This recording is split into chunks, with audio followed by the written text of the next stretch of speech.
ओम गम गणपतये नमः. ओम गम गणपतये नमः. जिथे आनंद आहे, समाधान आहे, असे लोक भाग्यवान आणि पुण्यवान आहेत.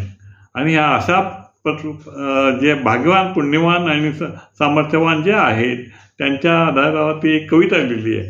आणि ती कविता मजेशीर आहे, जरा थोडक्यात आहे. त्याचं वर्णन मी करतो आहे, ऐका तर. सुंदर असे घर, झोपडी किंवा बंगला, सुंदर असे घर, झोपडी किंवा बंगला, मिळे सुख असे समाधान, तो भाग्यवान. मिळे सुख असे समाधान, तो भाग्यवान. भरपूर अन्न वरण भात असो मिष्टान्न, भरपूर अन्न वरण भात असो मिष्टान्न, ज्याचे होते सर्व पचन असा तो असे धन्य. ज्याचे होते सर्व पचन असे तो मात्र धन्य. ज्याचे शब्द निघता मुखातून, ज्याचे शब्द निघता मात्र मुखातून, सुखावती श्रोतेजन खरंच बुद्धिमान. सुखावती श्रोतेजन खरंच तो बुद्धिमान. दारी असे ज्याच्या चार चाकी वाहन, दारी असे ज्याच्या चार चाकी वाहन, चालवणे ज्यांना ज्ञान ते कर्तृत्ववान. चालवणे ज्यांना ज्ञान ते कर्तृत्ववान. कर्तृत्ववान.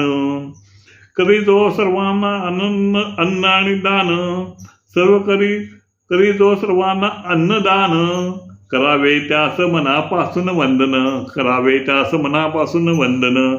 अज्ञानांना करती ते सज्ञान, अज्ञानांना जे करती सज्ञान, खरोखर महान असे ते गुरु समान. खरोखर महान असे गुरु समान. दुसऱ्याचा करती मान सन्मान, दुसऱ्याचा करती मान सन्मान, स्वतः असती खरंच कौतुक समान. स्वतः असती खरंच कौतुक समान. आनंदाने जगावे आपले जीवन, आनंदाने जगावे आपले जीवन, भाग्यवान पुण्यवान समाधान सर्व समान. भाग्यवान पुण्यवान समाधान सर्व समान.